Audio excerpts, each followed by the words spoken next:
একটি 200 টাকার কম্বল বিতরণে ৩৬,০০০ টাকা খরচ করেছেন হেলিকপ্টারের পেছনে।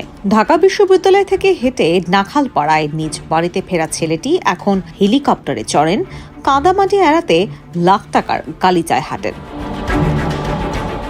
প্রকাশ্যেই পছন্দের কর্মকর্তাকে পছন্দসই পদে পদায়ন করতে বাণিজ্য করেন। কনসার্টে গিয়ে চে গুয়েভারা সেজে হুঙ্কার দেন মাতৃভূমি অথবা মৃত্যু। 5 আগস্টের পর এভাবেই সুযোগ পেয়ে আলাদিনের জাদুর গালিচায় উঠছেন ছাত্র উপদেষ্টা আসিফ মাহমুদ সজীব ভুঁইয়া।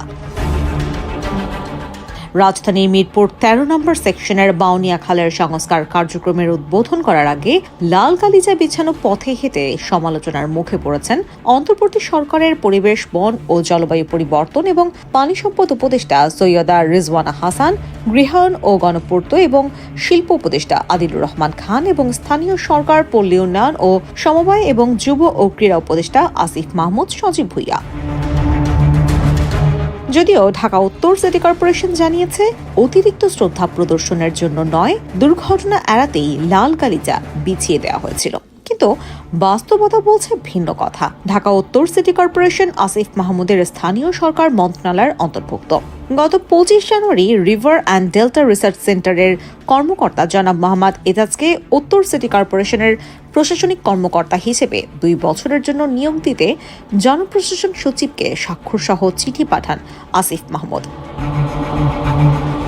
সিটি কর্পোরেশনের প্রশাসক হয়ে খাল খনন উদ্বোধনের দায়িত্ব নিজ কাঁধে তুলে নেন আসিফ মাহমুদের সুপারিশপ্রাপ্ত কর্মকর্তা এজাজ। লাল গালিচা সংবর্ধনা দিয়ে গুরুদক্ষিণা দেন তিনি। এই নিয়ে বিতর্ক শুরু হলে উত্তর সিটি কর্পোরেশনের তরফ থেকে জানানো হয়, লাল সদৃশ বস্তু গালিচা নয়, বরং ম্যাট ছিল। কিন্তু তদন্তে উঠে এসেছে লাল ও সোনালী রঙের পাড় দেয়া বস্তুটি উন্নত মানের গালিচা।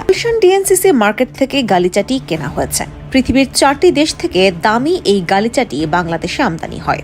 উত্তর সিটি কর্পোরেশন গালিচাটি কিনতে 9,95,000 টাকা ব্যয় করেছে। কাদামাটি এড়াতে জনগণের ট্যাক্সের টাকায় এত মূল্যবান সামগ্রী কিছুক্ষণ ব্যবহারের উদ্দেশ্যে ক্রয় করার আদৌ কোনো প্রয়োজন ছিল কিনা, সেটি এখন টক অফ দ্য কান্ট্রি। এত কিছু সত্ত্বেও পরিবেশ উপদেষ্টা অবশ্য বলছেন, তার চোখে পড়েনি গালিচাটি। সুদূর সেন্ট মার্টিনে সমুদ্রের নিচে থাকা প্রবাল যার দৃষ্টি এড়ায় না, সেই তিনি যার ওপর দিয়ে হাঁটলেন, সেটি তার চোখে পড়ল না। এমন নির্জলা মিথ্যে বলায় নেটিজেনরা 3 উপদেষ্টাকে উদ্দেশ্য করে ব্যঙ্গ করে বলেছেন, কাদামাটি অথবা মৃত্যু। আর আসিফ মাহমুদের নাম দিয়েছেন যে কাদা ভরা।